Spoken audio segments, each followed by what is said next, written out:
اعوذ باللہ من الشیطان الرجیم بسم اللہ الرحمن الرحیم اللہم صلی علی سیدنا و مولانا محمد وعلی آل سیدنا و مولانا محمد وبارک وسلم وصلو علیہ۔ السلام علیکم ورحمۃ اللہ وبرکاتہ۔ پروگرام میری پہچان کے ساتھ آپ کی خدمت میں حاضر ہیں۔ جناب، آج کی نشست میں جو موضوع ہم آپ کی خدمت میں لے کر آئے ہیں وہ ہے حقوق العباد، کیونکہ اسلام ایک دین فطرت ہے، دین کامل ہے، اور اللہ رب العزت نے اس دین میں اس قدر خوبصورتی، حسن اور اس قدر جاذبیت رکھی ہے پروردگار عالم نے، اور اپنے ماننے والوں کو اسلام نے پورا ایک چارٹر عطا فرمایا ہے۔ اب ہم اگر بات کرتے ہیں، ایک تعلق ہے جیسے بندے کا اللہ کے ساتھ، اور ایک تعلق ہے بندے کا بندے کے ساتھ، یعنی حقوق اللہ اور حقوق العباد۔ حقوق اللہ یہ ہے کہ اس پاک پروردگار عالم کو مالک حقیقی جانیں، اس پروردگار عالم کی عبادت کریں، اور ایسی عبادت، ایسی بندگی جیسا کہ بندگی کرنے کا حق ہے۔ اور حقوق العباد یہ ہے کہ بندے کے یعنی لوگوں کے تمام ہی جو دینی بھائی ہیں، تمام ہی جو انسانیت ہے، ان سب کی جان مال عزت و آبرو کی حفاظت کی جائے۔ جان مال عزت و آبرو ایک مسلمان کی دوسرے مسلمان سے محفوظ رہے، اس کی حفاظت ہو جائے۔ جناب، بندے کے حوالے سے جب ہم بات کرتے ہیں تو اللہ کے جو تمام بندے ہیں، تمام انسانیت کے لیے ہمارے دل میں ایک نرم گوشہ ہونا چاہیے۔ ایک حدیث مبارکہ آپ کے سامنے پیش کر رہی ہوں، مفہوم اس کا عرض کر رہی ہوں کہ ایک صحابی ہیں، حضور صلی اللہ علیہ وسلم کی بارگاہ میں تشریف لاتے ہیں، عرض کرتے ہیں یا رسول اللہ صلی اللہ علیہ وسلم، ایک عورت ہے جو عبادت گزار بھی ہے، فرائض کے ساتھ ساتھ بہت زیادہ نفلی عبادات بھی کرتی ہے، فرض روزوں کے ساتھ ساتھ نفلی روزے بھی رکھتی ہے، بہت زیادہ عبادت کرتی ہے، لیکن اس کے معاملات اپنے پڑوسیوں کے ساتھ اچھے نہیں ہیں، وہ گالی گلوچ کرتی ہے، بد تہذیبی سے پیش آتی ہے۔ اللہ کے رسول صلی اللہ علیہ وسلم فرماتے ہیں کہ وہ جہنمی ہے۔ صحابی نے عرض کیا یا رسول اللہ، ایک عورت ہے، عبادت تو فرائض کی کرتی ہے، یعنی فرض نمازیں ادا کرتی ہے، فرض روزے رکھتی ہے، فرض نمازوں کے ساتھ ساتھ دیگر بہت زیادہ عبادت نفلی نہیں کرتی، لیکن اس کے معاملات اس کے پڑوسی کے ساتھ اچھے ہیں۔ تو اللہ کے رسول صلی اللہ علیہ وسلم فرماتے ہیں کہ وہ عورت جنتی ہے۔ تو معاملات کو بہت ہلکا نہ لیجئے، بہت کمزور نہ لیجئے۔ اللہ رب العزت اپنے جو حقوق ہیں یعنی حقوق اللہ ہے وہ معاف کر دیتا ہے، کیونکہ وہ معاف کرنے پر قادر ہے، لیکن بندوں کے حقوق میں اگر کوتاہی ہو جائے تو وہ رب معاف نہیں کرتا۔ حقوق العباد کے حوالے سے آج ہم بات کریں گے۔ مہمان شخصیات ہمارے ساتھ موجود ہیں، بلا کسی تاخیر مہمان شخصیات کی جانب بڑھتے ہیں۔ ہمارے ساتھ موجود ہیں ڈاکٹر پروفیسر ناہید ابرار صاحبہ، ویلکم کرتے ہیں، سلام پیش کرتے ہیں۔ السلام علیکم ورحمۃ اللہ وبرکاتہ۔ وعلیکم السلام۔ اور جناب ان کے ساتھ جو اگلی شخصیت تشریف فرما ہے سعدیہ سعید صاحبہ، انہیں بھی ویلکم کرتے ہیں، سلام پیش کرتے ہیں۔ السلام علیکم ورحمۃ اللہ وبرکاتہ۔ وعلیکم السلام ورحمۃ اللہ وبرکاتہ۔ آپ حقوق العباد کے تعلق سے آج بات کی جائے گی۔ سب سے پہلے تو ہماری بہنوں کو، بچیوں کو یہ بتا دیجئے کہ حقوق العباد سے کیا مراد ہے آپا، اور حقوق العباد کی جو ادائیگی کا حکم ہے قرآن مجید فرقان حمید کی روشنی میں، ارشاد فرمائیے گا۔ اعوذ باللہ من الشیطان الرجیم، بسم اللہ الرحمن الرحیم۔ حضرت علی کرم اللہ وجہ فرماتے ہیں کہ جو دل دوسروں کی تکلیف دیکھ کر بے چین ہو جائے تو جان لو کہ اس دل میں اللہ رہتا ہے۔ سبحان اللہ۔ دنیا کا سب سے طاقتور انسان وہ ہے جو دھوکہ کھانے کے باوجود بھی دوسروں کی مدد کرنے کے لیے ہر وقت تیار رہتا ہے، اور اللہ کے نزدیک سب سے بہترین انسان وہ ہے جس کا وجود دوسرے انسانوں کے لیے فائدہ مند ہو۔ اللہ تعالیٰ نے جب کائنات کو تخلیق کیا، انسانوں کو جلا بخشی، تو اللہ تعالیٰ نے انسانوں کو حقوق و فرائض کے بندھن میں باندھا۔ ایک مسلمان کی عزت، جان مال، آبرو کی حفاظت کرنا دوسرے مسلمان کا فرض ہے۔ ایک بندے پر اللہ کی طرف سے عائد کردہ دوسرے بندوں کے جو حقوق ہوتے ہیں، ان کی ادائیگی کا نام حقوق العباد ہے۔ حقوق العباد سے مراد یہ کہ والدین، رشتہ داروں، غریبوں، یتیموں، مساکینوں، غلاموں، مسافروں کے حقوق ادا کیے جائیں۔ بنی نوع انسان کے ساتھ ہمدردی، رحم دلی اور خیر خواہی کا جذبہ رکھا جائے۔ جانوروں کو تکلیف نہ پہنچائی جائے کہ بے زبان جانوروں کو تکلیف نہ پہنچاؤ، یہ بغیر لفظوں کے دعا دیتے ہیں۔ اس میں حقوق العباد اور آداب مجلس، آداب ملاقات اور آداب گفتگو وغیرہ شامل ہیں۔ قرآن پاک میں اللہ تعالیٰ ارشاد فرماتا ہے کہ اور مومن کی مدد کرنا ہم پر لازم ہے۔ قرآن پاک میں اللہ تعالیٰ ارشاد فرماتا ہے کہ والدین، رشتہ داروں، یتیموں، مسافروں کے حقوق ادا کرو۔ دیکھیے حقوق العباد کی ادائیگی دراصل راہ نجات ہے۔ قرآن پاک میں اللہ تعالیٰ نے کئی مقامات پر حقوق العباد کی ادائیگی کا حکم دیا ہے، اور حقوق العباد کی ادائیگی اللہ کے نیک اور صالح بندوں کی صفت ہے۔ اللہ تعالیٰ نے اپنے کمال رحمت سے اپنے ضرورت مندوں کی مدد کرنے کو اپنا حق قرار دیا ہے، اور حقوق العباد کی ادائیگی برائی کے خاتمے اور نیکی کی اشاعت پر موقوف ہے۔ اس لیے اسلام نے مسلمانوں کو زبان، قلم اور ہتھیار سے جہاد کرنے کا حکم دیا ہے۔ ایک شخص نبی کریم صلی اللہ علیہ وسلم صحابہ کرام کے ساتھ بیٹھے تھے۔ نبی کریم صلی اللہ علیہ وسلم نے پوچھا کہ میری امت کا مفلس کون ہے؟ تو صحابہ کرام نے کہا کہ جس کے پاس مال و متاع نہ ہو۔ تو نبی کریم صلی اللہ علیہ وآلہ وسلم نے فرمایا کہ میری امت کا مفلس وہ ہے جو قیامت کے دن روزے، نماز، صدقات کے ذخائر لے کر آئے گا، لیکن اس نے کسی کی حق تلفی کی ہوگی، کسی کا دل دکھایا ہوگا، حقوق العباد کی ادائیگی نہیں کی ہوگی، اس کی نیکیاں گناہوں میں بدل جائیں گی اور اس کو جہنم میں ڈال دیا جائے گا۔ دیکھیں میرا رب اور میرا دین تو اتنا پیارا ہے کہ جس نے راستے سے تکلیف دہ چیز ہٹا دی اللہ نے اسے بخش دیا، جس نے مقروض کو قرض کی ادائیگی میں سہولت دے دی اس پر اللہ تعالیٰ نے رحمتوں کے دروازے کھول دیے، جس نے رشتہ داروں کے ساتھ اچھا سلوک رکھا اللہ تعالیٰ نے اس کے رزق میں برکت دے دی، جس نے بے زبان جانوروں کے ساتھ اچھا سلوک رکھا اللہ تعالیٰ نے اسے جنت کی بشارت دی۔ اور دیکھیے جس نے ماں اور باپ دونوں کے حقوق ادا کیے تو اللہ تعالیٰ نے جہنم کی آگ کو اس پر حرام کر دیا کہ گردشیں لوٹ جاتی ہیں میری بلائیں لے کر، گھر سے نکلتا ہوں جب میں ماں کی دعائیں لے کر۔ تو انسانیت بہت بڑا خزانہ ہے، اسے لباس میں نہیں انسانوں میں تلاش کرو کہ اپنے لیے تو جیتے ہیں سب، اس جہاں میں ہے زندگی کا مقصد اوروں کے کام آنا۔ بے شک بے شک۔ اور قرآن مجید فرقان حمید میں اللہ رب العزت ارشاد فرماتا ہے کہ لوگوں سے حسن اخلاق سے پیش آؤ، لوگوں سے نرمی سے پیش آؤ، نرم بات کرو۔ تو اللہ رب العزت نے لوگوں سے بہترین اخلاق سے پیش آنے کا حکم عطا فرمایا ہے۔ سعدیہ آپ موجود ہیں، حقوق العباد کی دینی اور شرعی حیثیت پر روشنی ڈالیے گا۔ اعوذ باللہ من الشیطان الرجیم، بسم اللہ الرحمن الرحیم، مولایا صلی وسلم دائما ابدا علی حبیبک خیر الخلق کلہم۔ انتہائی خوبصورت موضوع کہ میں یہ بات یہاں پہ کرنا چاہوں گی آغاز میں کہ آپا نے بہت خوبصورت آغاز کیا، اس کے ساتھ ہی آج اس موضوع کی ضرورت ہمارے معاشرے کو بہت ہے، کیونکہ ہم حقوق اللہ تو پورے کرتے ہیں کیونکہ وہ ہمارے اوپر فرض ہے، لیکن ہم حقوق العباد کا خیال نہیں رکھتے۔ اور میں یہ کہتی ہوں کہ اب کہیں نہ کہیں ہمارے ساتھ یہ معاملات آتے ہیں کہ ہم اس میں کمی ضرور کرتے ہیں، وہ چاہے وقت کی وجہ سے ہو، چاہے آپ کی دیگر کاموں کی وجہ سے ہو، لیکن ہم ان چیزوں کو پورا نہیں کرتے۔ اور آج اس پلیٹ فارم سے جب یہ میسیجز جائیں گے کہ اللہ رب العزت کا کیا حکم ہے، آقا علیہ الصلوۃ والسلام کی سیرت مبارکہ ہم سے کیا تقاضا کرتی ہے، تو ہمیں پتہ چلے گا کہ ہمارے اوپر اگلے شخص کے کتنے حق بنتے ہیں اور ہمارا فرض کیا ہے کہ ہمیں اس کو کس طرح سے ادا کرنا چاہیے۔ اگر ہم دیکھیں تو حقوق حق کی جمع ہے، اور حق کیا ہے کہ اللہ رب العزت نے دو ہمیں قاعدے آقا علیہ الصلوۃ والسلام نے بتا دیا کہ حقوق اللہ اور حقوق العباد۔ حقوق اللہ سے مراد کہ اللہ رب العزت نے آقا علیہ الصلوۃ والسلام کے ذریعے جو اپنے بندوں تک احکامات پہنچائے اس کو پورا کرنا، یعنی اللہ رب العزت کو وحدہ لا شریک جاننا، اس کی عبادت کرنا اور جتنے احکامات دیے ان پر عمل کرنا، جس چیز سے روکا اس سے رک جانا۔ لیکن حقوق العباد، حقوق وہی حق کی جمع، لیکن عباد عبد سے نکلا یعنی بندہ، اور اللہ رب العزت نے بندوں کے حقوق بندوں پر لازم کیے ہیں، ضروری ہیں۔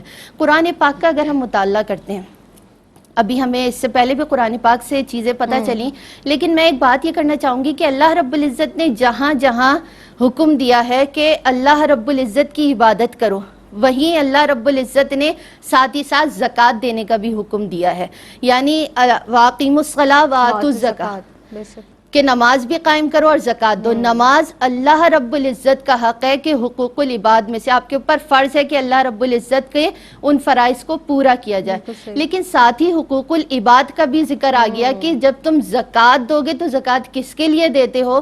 کہ اللہ رب العزت کے بندے جو ضرورت مند ہیں ان کے لیے دی جاتی ہے زکوٰۃ. اب اگر کوئی شخص حقوق العباد پورا کر رہا ہے اور حقوق اللہ نہیں ادا کر رہا، وہ بھی کامیاب نہیں ہے. کوئی شخص حقوق اللہ پورے کر رہا ہے اور حقوق العباد نہیں پورے کر رہا، وہ بھی کامیاب نہیں ہے. کیونکہ ترک دنیا اور رہبانیت ہماری شریعت میں منع ہے. سوائے اعتکاف میں بیٹھے ہوئے شخص کے لیے ترک دنیا لازمی ہے، یا اس کی جزوی شکل ہم حج کے موقع پر دیکھتے ہیں، کیونکہ اللہ رب العزت کی رضا حاصل کرنے کے لیے حج کے موقع پر لوگ جاتے ہیں. لیکن وہاں بھی ہم حقوق العباد کا اور حسن اخلاق کی ساری چیزوں کا ہم خیال رکھتے ہیں، ایک دوسرے کی مدد کر رہے ہوتے ہیں. لیکن ایک جزوی شکل میں بتا رہی ہوں. تو ہم اس کا صرف ترک دنیا اس وقت کرتے ہیں جب ہم اعتکاف میں بیٹھے ہوں، نہیں تو ترک دنیا کے لیے ہماری شریعت منع کرتی ہے. جب آپ اعتدال میں رہ کر کوئی کام کریں گے تو ایسا ممکن ہی نہیں ہے کہ آپ کے کام میں برکتیں پیدا نہ ہو، وہ برکتیں ملیں گی. اب اگر ہم یہ دیکھیں کہ اللہ رب العزت نے جب اپنے حق کا حکم دیا کہ نماز قائم کرو، ساتھ ہی زکوٰۃ کا حکم اس لیے دیا کیونکہ اللہ رب العزت نے، دیکھیں وہ رب پالنے والا ہے، رب العالمین ہے. وہ رب مانے پالنا. اور آقا علیہ الصلوۃ والسلام کی ایک حدیث مبارکہ کا مفہوم ہے کہ اللہ رب العزت نے جس دن سے اس دنیا کو بنایا اس کے دونوں ہاتھ بھرے ہیں، وہ دونوں ہاتھوں سے لٹا رہا ہے. تو پھر یہ کیسے ممکن ہے کہ تم اس کے بندوں میں اسی کی دی ہوئی چیز میں سے دو گے اور تمہارے پاس کمی آ جائے گی؟ تو ایسا ممکن ہی نہیں ہے. تو دینی اور شرعی حیثیت حقوق العباد کی یہ ہے کہ اللہ رب العزت کے حقوق کے ساتھ ساتھ جب آپ حقوق العباد کو پورا کرتے ہیں تو اس رب کی رضا کو حاصل کرتے ہیں. کیونکہ اگر آپ، جیسے آپ نے بتایا کہ ہم کہتے ہیں نا مفلس تو وہ ہے جس کے پاس درہم اور دینار نہیں ہے، بلکہ مفلس وہ شخص ہے کہ کل قیامت کے دن وہ حیران رہ جائے گا جب اس کی نیکیاں گناہوں سے بدل جائیں گی. لیکن ایک وہی شخص ہے جو رب کی بارگاہ میں پہنچے گا اور پہنچنے کے بعد جب وہ حیران رہ جائے گا، اس کا نامہ اعمال رب کہے گا تیرے ہی نامہ اعمال ہے، تجھے میں نے دیا نہیں تھا لیکن تو دنیا میں رہ کر اس کی نیت کرتا تھا. اور حضور بابا فرید گنج شکر رحمۃ اللہ علیہ سے کسی نے سوال کیا کہ مجھے یہ بتائیں کہ اللہ رب العزت کی رضا کیسے حاصل ہو سکتی ہے؟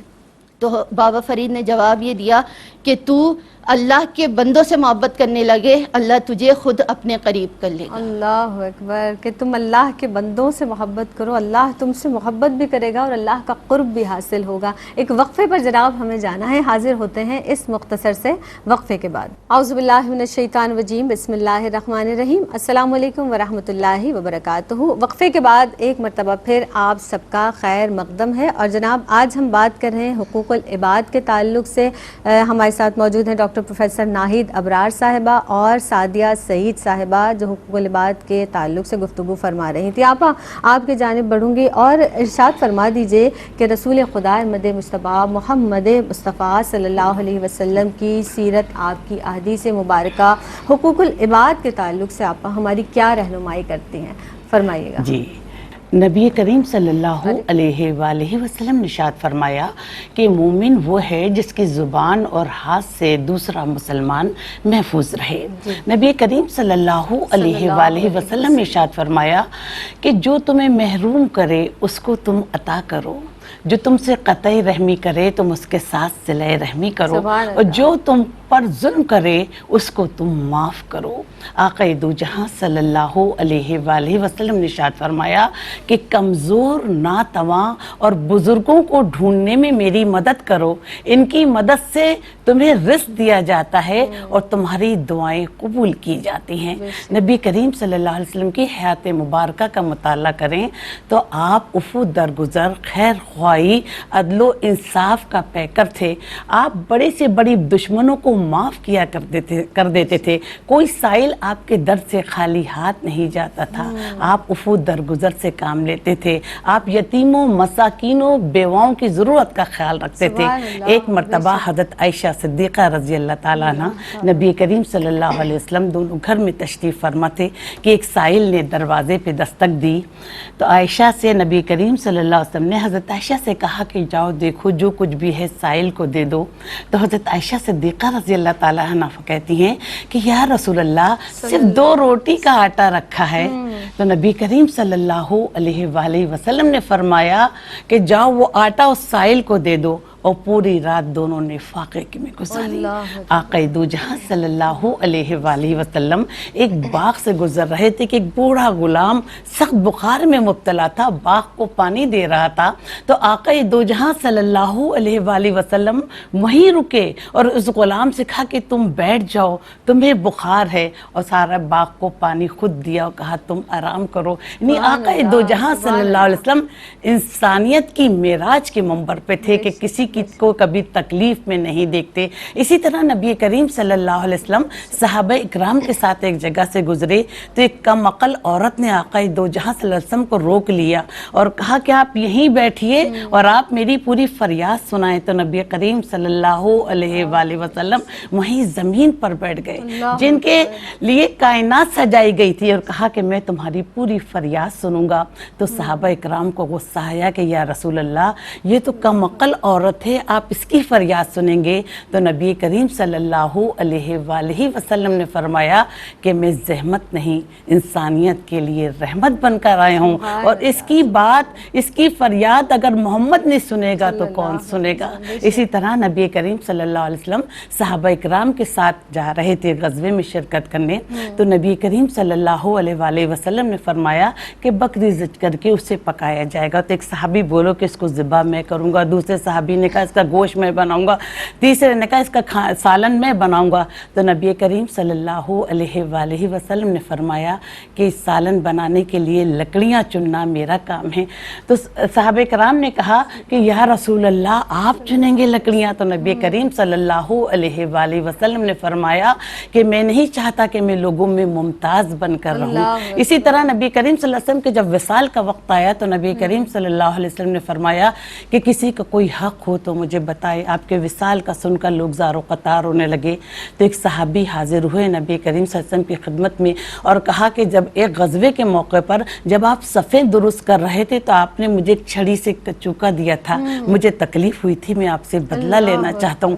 تو آقا دو جہاں صلی اللہ علیہ وسلم نے اپنی قمیض اتاری, پیٹھ مبارک اس کے سامنے کر دی. جیسے ہی اس نے مہر نبوت کو دیکھا تو چوما, آپ کے قدموں میں بیٹھ گیا اور اسلام کی دولت سے مالا مال ہوا. اسی طرح ایک یہودی سے نبی کریم صلی اللہ علیہ وسلم نے کچھ اشرفیاں کر دی. تو یہودی سے نے تقاضا کیا تو نبی کریم صلی اللہ علیہ وسلم نے کہا کہ ابھی مقررہ میعاد ہوگی تو میں ادا کر دوں گا. تو اس نے نبی کریم صلی اللہ علیہ وسلم کو دن بھر بھوکا پیاسا اپنے پاس بٹھائے رکھا. حالانکہ مدینے میں آپ کی حکومت قائم ہو چکی تھی, آپ چاہتے تو بدلہ لے سکتے تھے. آپ نے صحابہ اکرام کو بھی منع کیا اور خود بھی اس سے کوئی بدلہ نہیں لیا. تو وہ یہودی بھی آپ کا اخلاق و کردار دیکھ کر اسلام کی دولت سے مالا مال ہوا. آپ صلی اللہ علیہ وسلم کی حیات مبارکہ ہمیں یہ سبق دیتی ہے کہ ہم دوسروں کے ساتھ حق تلفی نہ کریں, دوسروں کے حقوق ادا کریں, حقوق اللہ کے ساتھ حقوق العباد کی بھی ادائیگی کریں, لوگوں کے ساتھ زیادتی نہ کریں, لوگوں کو معاف کریں, کہ یہی ہے عبادت, یہی دین و ایمان کہ کام آئے دنیا میں انسان کے انسان. بے شک, سبحان اللہ, کہ کام آئے دنیا میں انسان کے انسان. سعدیہ آپ کی جانب بڑھوں گی. سعدیہ یہ بتائیے گا, اب جس طرح سے ہم فی زمانہ دیکھ رہے ہیں سعدیہ کہ انسانی حقوق کا تذکرہ تو ہوتا ہے, جا بجا انسانی حقوق کی بات کی جاتی ہے, لیکن فرائض کا تذکرہ کم کم ہی نظر آ رہا ہوتا ہے.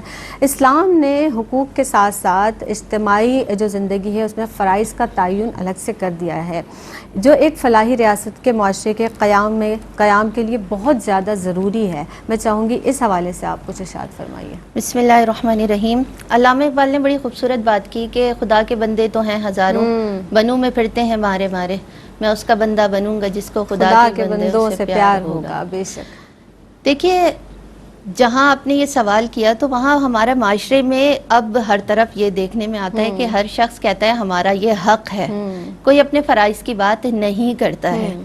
اگر ہم آقا علیہ الصلوۃ والسلام کی زندگی کا مطالعہ کریں تو ہمیں پتہ چلتا ہے کہ آقا علیہ الصلوۃ والسلام پر نبوت 40 سال کی عمر میں آئی تھی, لیکن آقا علیہ الصلوۃ والسلام کی پیچھے ساری زندگی انسانیت کی خدمت میں ہی گزری ہے. 23 سال کا عرصہ اسلام کی تبلیغ کے ساتھ ساتھ انسانیت, اور پیچھے دیکھیں تو پوری انسانیت کا ایک درس چلتا ہوا آ رہا ہے. جبھی تو آقا علیہ الصلوۃ والسلام نے جب کہا کہ اگر میں کہوں کہ پہاڑی کے پیچھے سے قافلہ آ رہا ہے آپ لوگ یقین کریں گے, کیوں کریں گے؟ کیونکہ ساری زندگی صادق اور امین پایا تھا اور آقا علیہ الصلوۃ والسلام نے اپنے آپ کو منوایا.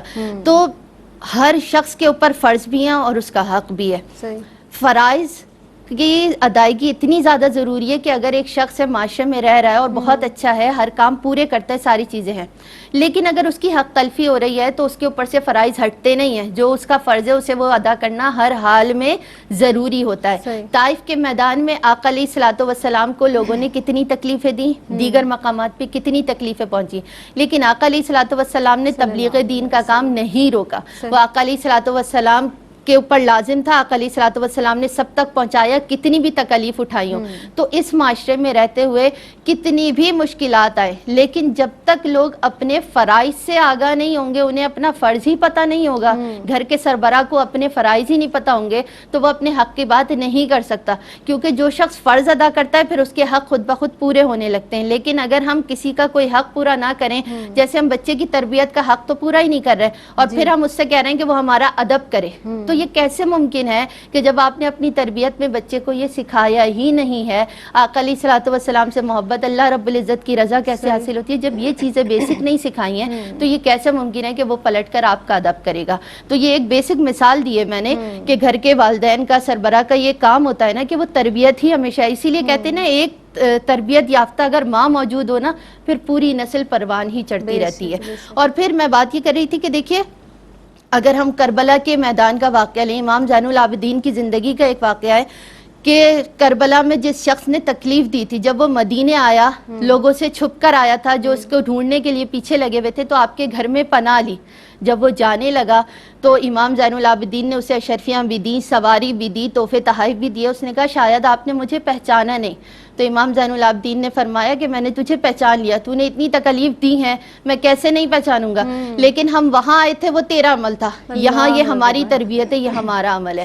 تو بات یہی ہے کہ ہر شخص اگر اپنے فرض کو ادا کرے گا تو حق خود بخود ادا ہوتے رہیں گے. اسی طرح میں نے بتایا کہ آقا علیہ الصلوۃ والسلام کی سیرت مبارکہ میں آقا علیہ الصلوۃ والسلام کے ہر قدم پہ کتنے لوگوں نے تکلیف دی، لیکن وہی لوگ پلٹ کر ایمان لائے. پھر آپ یہ دیکھیے کہ آقا علیہ الصلوۃ والسلام کی سیرت مبارکہ میں ہمیں یہ واقعہ بھی ملتا ہے کہ وہ جو بوڑھی عورت کا سامان اٹھایا آقا علیہ الصلوۃ والسلام نے، تو وہ آپ کے عمل سے اتنا متاثر ہوئی کہ وہ آقا علیہ الصلوۃ والسلام پر ایمان لے آئی، اس دین کو اس نے قبول کر لیا صرف اس حسن اخلاق کی وجہ سے. اسی لیے تو آقا علیہ الصلوۃ والسلام کو محسن انسانیت کے نام سے جانا جاتا ہے، کیونکہ آقا علیہ الصلوۃ والسلام نے انسانیت کی خدمت کا درس دیا اور عمل کر کے دکھائے کہ کس طرح سے لوگوں کی مدد کرنی ہے. آپ نے بھی ذکر کیا کہ آقا علیہ الصلوۃ والسلام اپنی ذات پر اوروں کو فوقیت دے دیتے تھے کہ گھر میں کچھ نہیں تھا، جو تھا وہ بھی دے دیا. اور یہی ہمیں درس صحابہ کرام کی سیرت سے بھی ملتا ہے، یہی ہمارے اسلاف بھی سکھاتے ہیں. حضرت رابعہ بصری کے گھر میں بھی کچھ نہیں تھا، لیکن آپ نے وہ جو ایک روٹی تھی وہ بھی پیش کر دی تھی، اور اس توکل پر کہ اللہ رب العزت نے وعدہ کیا وہ دے گا، اور اس رب نے عطا بھی کی. جب آپ کے پاس وہ 10 روٹیاں آئیں تو آپ نے کہا یہی میرا حق ہے، اس رب کا وعدہ ہے. تو اللہ رب العزت تو دینے پر قادر ہے. اگر ہم اپنے فرائض کو بھول جاتے ہیں اور صرف حق کی بات کرتے ہیں تو یہاں پر ہم یہ کوتاہی کرتے ہیں کہ جب ہم فرض ہی اپنا ادا نہیں کر رہے تو حق کیسے ملے گا. اور جو لوگ حق کو ادا کرتے ہیں اور فرض کو بھی ادا کرتے ہیں تو اللہ رب العزت کی بارگاہ میں وہ اتنے سرخرو ہوتے ہیں کہ اللہ رب العزت ان کے لیے جنت کا اعلان فرماتا ہے. لیکن اگر یہاں اس جہاں میں رہتے ہوئے دو الگ الگ چیزیں کر دی جائیں، دیکھیے ہم کہتے ہیں حقوق اللہ اور حقوق العباد، حقوق اللہ کے اندر ہی حقوق العباد آتا ہے، کیونکہ اس رب کا ہی تو حکم ہے کہ بندوں کی مدد کرو. تو ہم اس جہاں میں رہتے ہوئے اس کی تخصیص کرتے ہیں کیونکہ ہمیں سمجھ میں آئے، لیکن بیسیکلی وہ حکم تو رب کا ہی ہے نا، تو وہ بھی چیزیں ساری حقوق اللہ میں شامل ہیں. سبحان اللہ. یعنی دین اسلام ہمیں ایثار کا درس دیتا ہے، اور رسول خدا صلی اللہ علیہ وآلہ وسلم کی سیرت مبارکہ سے ہمیں ایثار کے بے شمار واقعات، آپ کی پوری زندگی میں ایثار ہمیں نظر آ رہا ہوتا ہے.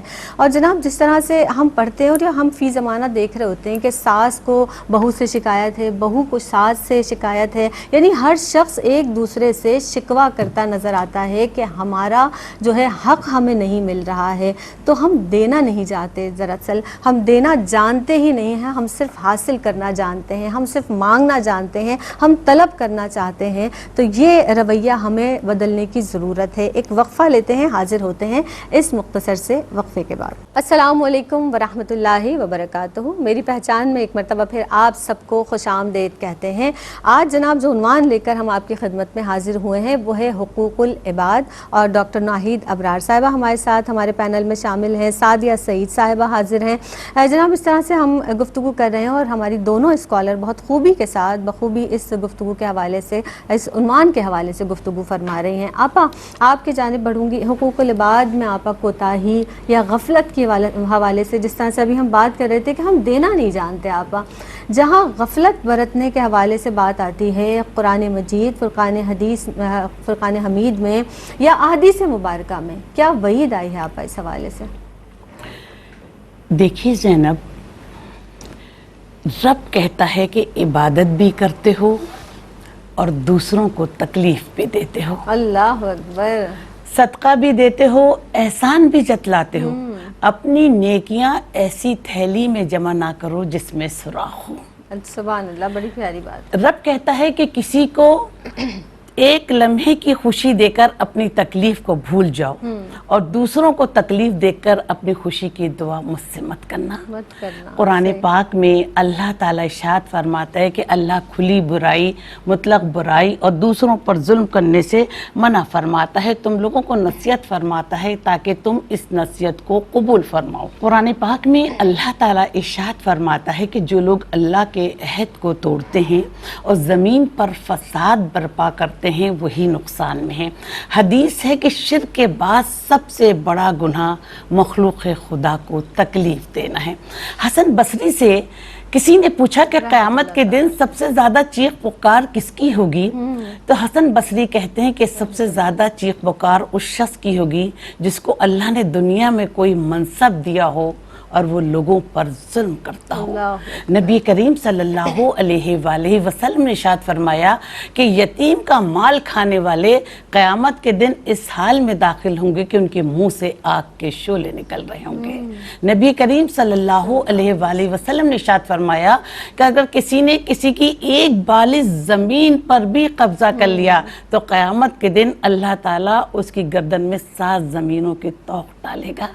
نبی کریم صلی اللہ علیہ وآلہ وسلم نے فرمایا کہ بندوں کے حقوق ادا کرو, ایک دوسرے پر رحم کرو, ایک دوسرے کو معاف کرو, ایک دوسرے کے ساتھ درگزر سے کام لو. جنت والے زینب دوزخ والوں سے پوچھیں گے کہ تمہارا کیا عمل تھا اور کس وجہ سے تم یہاں پر آئے, تو کہیں گے کہ ہم نماز نہیں پڑھتے تھے, بھوکوں کو کھانا نہیں کھلاتے تھے اور برائی کے میں پڑے رہتے تھے, برے کام اختیار کرتے تھے. دیکھیے زینب, جب تک ہمارے ہاتھ سے خیر تقسیم ہو رہی ہے تو ہمیں زوال نہیں آ سکتا. خیر کیا ہے؟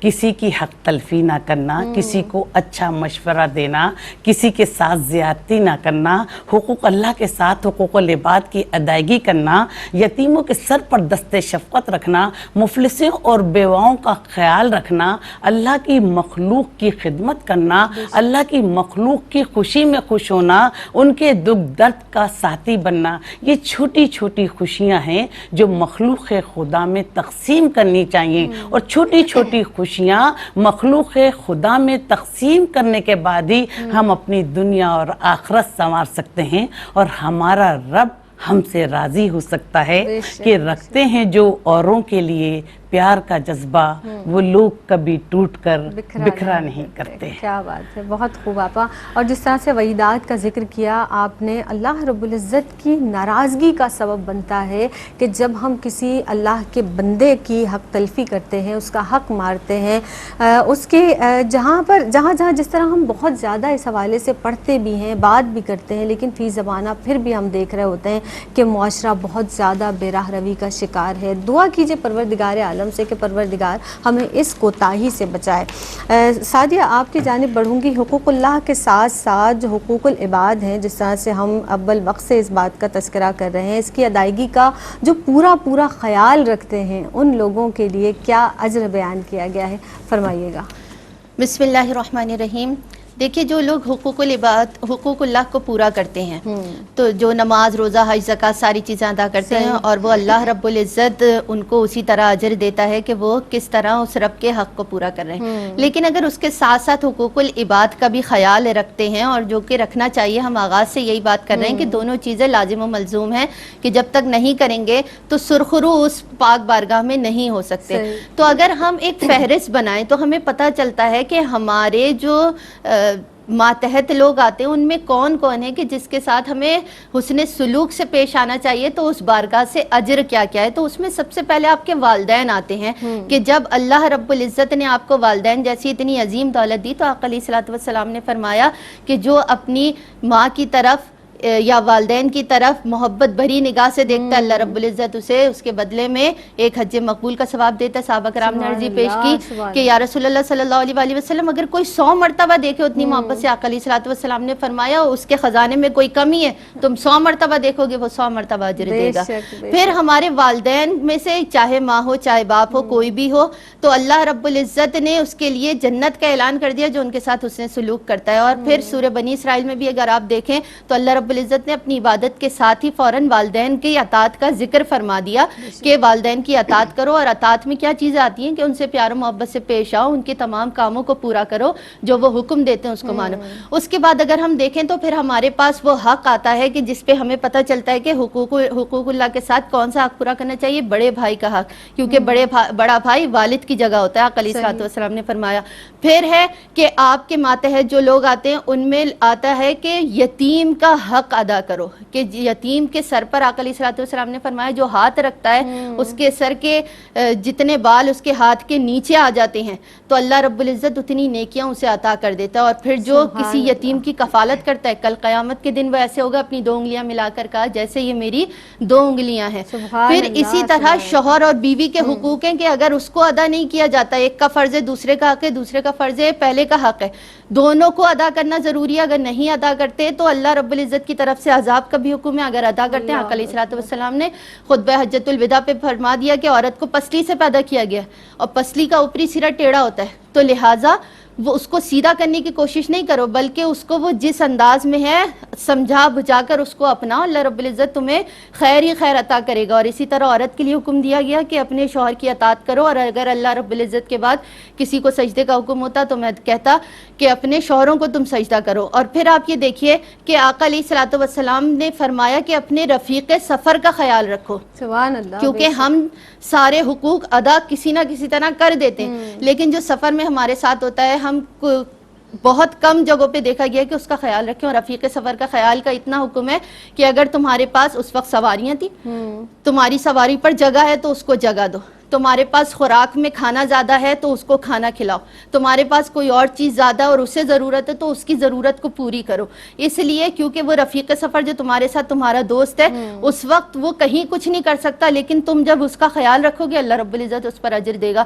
تو ہمارا دین تو ایک عام انسان سے لے کر جانوروں تک کے حقوق کو بتا دیتا ہے کہ جب تم اس کے ساتھ نیکی کرو گے تو اللہ رب العزت جنت کا اعلان کر دے گا, اور اگر تم کسی جانور کو بھی تکلیف دو گے تو تمہیں دوزخ بھی ٹھہرایا جا سکتا ہے, تمہیں دوزخ کا حقدار بھی بنایا جا سکتا ہے. اس لیے اللہ رب العزت کی بارگاہ میں تو ہمارے دین اسلام میں قدم قدم پر ایسی نیکیاں ہیں کہ جس پر جنت کا اعلان ہے, اور جنت ہم تصور نہیں کر سکتے کہ کیا حسین جگہ ہوگی کہ جس کا اعلان ہوتا ہے ہمارے لیے. تو اللہ رب العزت کی بارگاہ میں جب ہم اس کی رضا کے لیے ہر قدم اٹھاتے ہیں, ہم والدین سے محبت بھی اس کی رضا کے لیے کرتے ہیں, ہم دوسروں کا کام بھی اس رب کی رضا کے لیے کرتے ہیں, تو اللہ رب العزت پھر اپنی بارگاہ سے اس کے خزانے اتنے بڑے ہیں کہ نہ جانے وہ کیا کیا عطا کر دے. اللہ اکبر, اس کی عطاؤں کے در کھلے ہیں. یعنی پروردگار عالم ہم جس طرح کہتے ہیں نا کہ بہانے تلاش کر رہا ہے اپنے بندوں کو نوازنے کے, کہ وہ نوازنے پہ آئے تو نواز دے زمانے, تو وہ کریم پروردگار عالم ہے. ہمیں یہ چھوٹے چھوٹے اعمال جن کا شاید ہمیں کرتے ہوئے ادراک بھی نہ ہو, اگر ہم اپنی طبیعت میں اس کو شامل کر لیں, اپنی فطرت میں اس کو شامل کر لیں, عادت بنا لیں خصوصی طور پر کہ لوگوں کی مدد کرنی ہے, ان کے کسی بھی تکلیف کو دور کرنا ہے, تو آپ یقین کیجئے کہ وہ بے حساب دینے والا ہے. آپ میسج چاہوں گی کیا ہماری جو بہنیں ہیں, بچیاں ہیں, کیونکہ آپ کو بہت شوق سے دیکھتی ہیں, کیا میسج دینا چاہیں گی؟ دیکھیے نبی کریم صلی اللہ علیہ وآلہ وسلم دیکھا ہے کہ ایک شخص جنت میں جہاں جاتا ہے جو چاہتا ہے پھل کھاتا ہے، جو چاہتا ہے میوے کھاتا ہے. تو لوگوں نے پوچھا کہ یا رسول اللہ اس کا کون سا عمل ہے جو اس پر اتنی عنایتیں اور مہربانیاں ہیں؟ تو نبی کریم صلی اللہ علیہ وآلہ وسلم نے فرمایا کہ اس نے راستے سے تکلیف دہ چیز ہٹا دی تھی.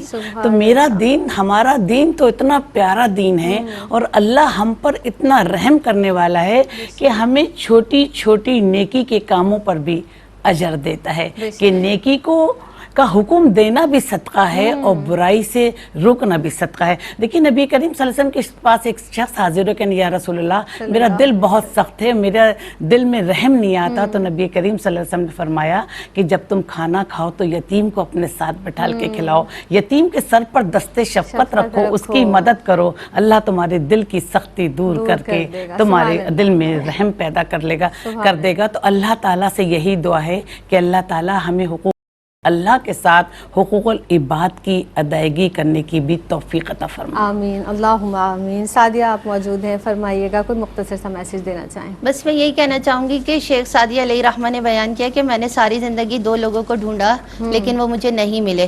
ایک وہ کہ جس نے کسی پر ظلم کیا اور رب کے عذاب سے بچ گیا ہو، اور دوسرا وہ شخص کہ جس نے اللہ کی رضا کے لیے کسی کو دیا ہو اور وہ خالی ہاتھ رہ گیا ہو. تو اللہ رب العزت کی رضا کے لیے دیجیے، اللہ رب العزت عطا کرنے پر قادر، وہ عطا کرے گا. کیا بات ہے. یعنی جب آپ اللہ کی رضا کے لیے کوئی بھی کام کرتے ہیں تو آپ خالی ہاتھ نہیں ہوں گے، وہ آپ کو خالی دامن یا اکیلا نہیں چھوڑتا. وہ پروردگار عالم تو اپنے بندوں کے ساتھ ہے، اپنے بندے سے اس قدر محبت کرتا ہے. تو جب ہم اس کے بندوں سے محبت کریں گے تو یقینی طور پر وہ پروردگار عالم بھی ہم سے محبت فرمائے گا. آپ کی آمد کا بہت شکریہ ادا کرتے ہیں. سعدیہ آپ تشریف لائی ہیں، آپ کی آمد کا بہت بہت شکریہ.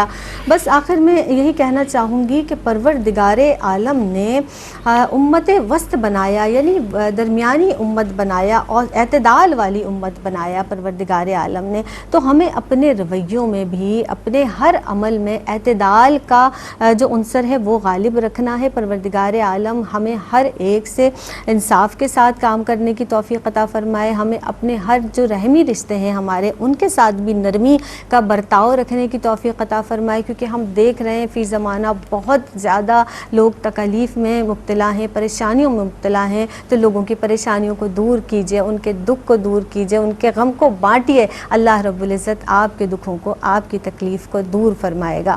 اس کے ساتھ ہی مجھے یعنی سیدہ زینب کو دیجیے گا اجازت. زندگی بخیر تو ایک نئے عنوان کے ساتھ آپ کی خدمت میں ایک بار پھر حاضر ہوں گے. تب تک کے لیے فی امان اللہ.